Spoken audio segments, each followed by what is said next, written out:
Cabrito e burico ta come mata yon e caba kulang prome kulang por bira grande. Prome, espreit na yon ta disperse. E ora ei, cada dia menos ta sobra ku por volve cresce.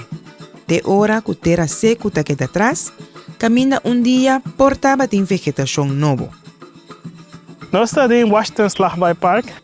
Nós estamos a proteger o parque para a futura geração, para o parque para mostrar a maneira tá mais que 500 anos passado. Agora tem mais diversão de mata, então mata mais grande, com tem fruta, com mais diferente para dentro do parque. Então, que se nós podemos criar parque que tem caminho para se comer, anda com fruta, com verdura, que se não pode crescer na palo. Para trás, pode mirar uma maneira que não me seta. Quita a pressão aí e algo outro ta passa. Mata yon ta queda para. Vegetação novo tenha tempo para virar mais grande. Tras de tranqueira, natureza mesta laga nos mira que está possível e ora é. Para proteger a área aqui, nós põe waia entre caminho que tem besta quando come mata e não, caminho que não tem besta quando come mata. Nós logra de sacar besta não quando come mata não chiquito dentro do parque. A área que nós logra sacar não agora que mais grande que klein boner.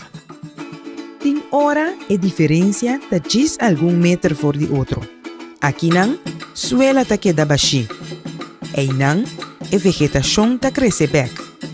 Solo fronteira ta nos mira aqui que nos por perde e lo que por bim back ainda.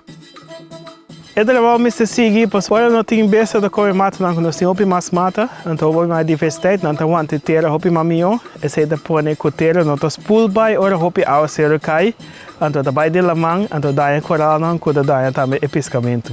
Então assim, essa maneira que tu gosta conectar junto. Recuperação ta começa com o que tá a chance para queda. Mata yon. Depois, mais. De hora e paisaje por seguir crescer a trove para a geração também que viene depois de nós.